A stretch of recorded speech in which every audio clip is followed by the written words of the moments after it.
Sasa kuna maneno yaliyotamkwa juu yako na umeacha tu yanaishi. Shughulika na yale maneno, kwa sababu maneno ni roho, inavaa mwili. Ndio maana ulimwengu uliumbwa kwa neno, lakini kuna watu leo wametamka maneno juu yako na umeacha. Mungu aliposema iwe nuru, ikawa nuru. Mungu hakuchukua kiburi, Mungu hakutumia uchawi, Mungu hakutumia uganga.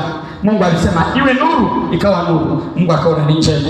Shetani anamwambia Yesu, ukiwa ni mwana wa Mungu, geuza wewe mkate.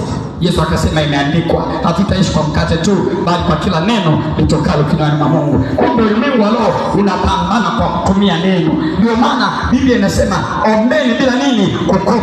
Maana ukiomba unatamka maneno ambayo yatakuja kuumbika kwa ajili ya maisha yako. Ukiwa unaomba, omba kwa hekima, omba vizuri. Ndio maana maandiko yanasema wengi hampati kwa sababu hamjui kuomba. Mwingine ukuta kwa naomba, baba mchumba amepotea, nirudishie mchumba, lakini una shida nyingi. Una shida ya uchumi, una shida ya afya, una shida mbalimbali kwenye maisha yako. Na Mungu anaona kabla hayo unayoomba unahitaji kufunguliwa kwanza, unahitaji kuponywa kwanza, unahitaji kubarikiwa kwanza. So maneno unayoomba hata yalete matunda mazuri. Ndio maana Mungu anategemea umwambie Mungu niinue, umwambie Mungu nisaidie. Ndio maana kuna watu wameponywa lakini bado maskini. Kuna watu wameponywa lakini bado hawana hela.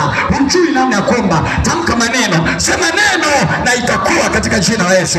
Kama unanielewa sema amen. Mungu akubariki sana. Kwa hiyo ukiwa naomba, Mungu anaangalia hilo neno, kwa sababu hilo neno ndio roho. Ukiwa naomba, hilo neno ndio roho. Hilo neno ndilo Mungu analiangalia ili apate kulitimiza. Hebu sema Mungu analiangalia neno ili apate kulitimiza. Sema tena Mungu analiangalia neno ili apate kulitimiza. Kwa hiyo ukiwa unaomba, angalia sana maneno unayosema mbele za Mungu. Angalia sana unaomba nini. Lile neno likitoka ni roho ya usiku ama roho ya mauti. Narudia tena. Ukisema hivi, Mungu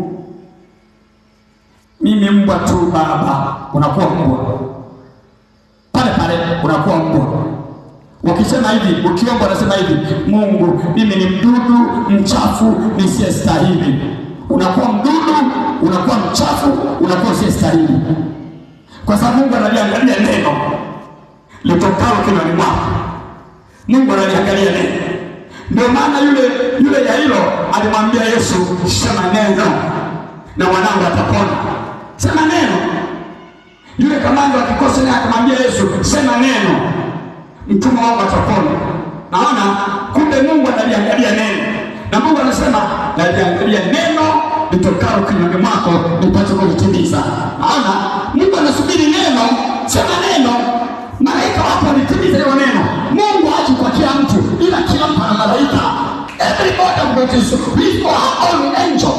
Kila mtu ana malaika wake. Yuko kutimiza neno, yuko anasubiri useme. Haunaelewa sema amen.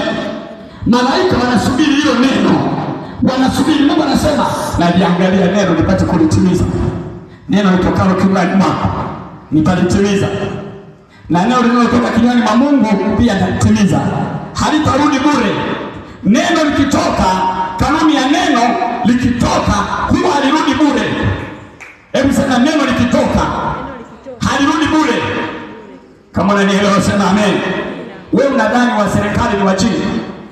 Waliweka sheria kutishia kuwa kwa maneno. Wanadhani hawana akili. Wale ni watu wako mwilini kabisa kwenye sheria. Lakini ukienda ukamwambia mtu kesho na kuua, ukaenda polisi ukasema jirani yangu amenitishia ataniua, polisi wanaandika hivi kutishia kuua kwa maneno. Unaona sio silaha.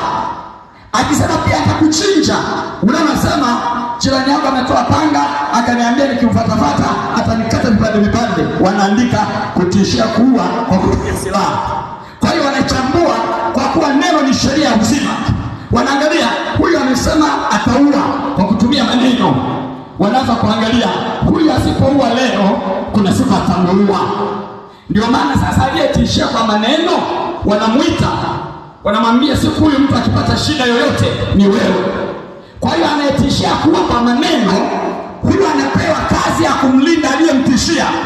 Kwamba ikitokea amekufa hata kama sio wewe, Biblia unaangalia sana neno litokalo kinywani mwa mtu. Kwa nini Bwana?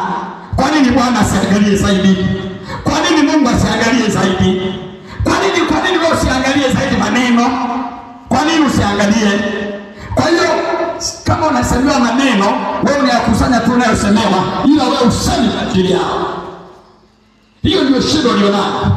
Wanasema wao, tuone kama atazaa, tuone kama ataoa, tuone kama ataolewa, tuone kama atafanikiwa.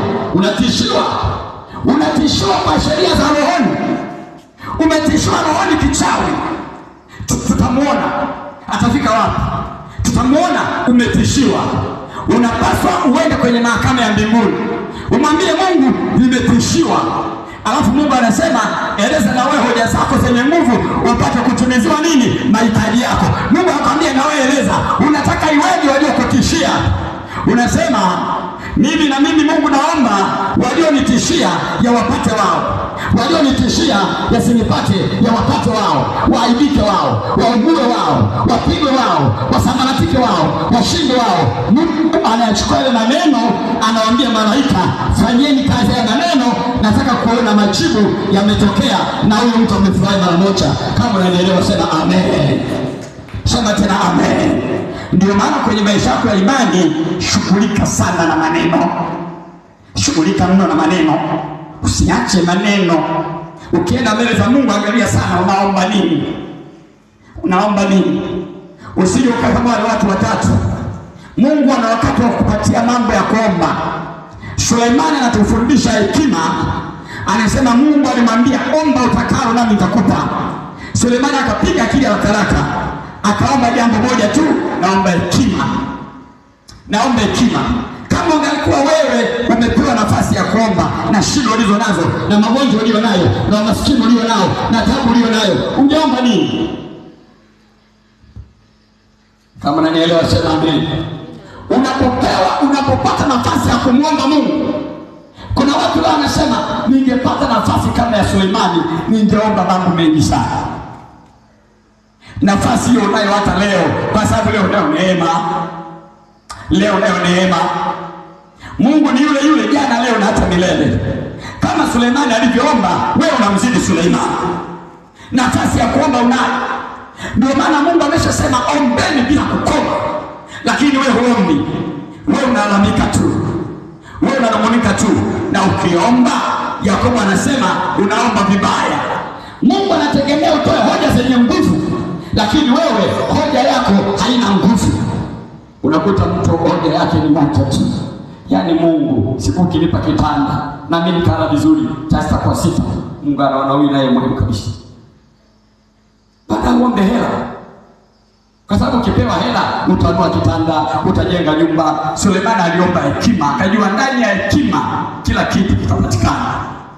Alipoomba hekima, akashinda fumbo la Mungu. Mungu akamwambia umeniomba hekima, takupa na utajiri.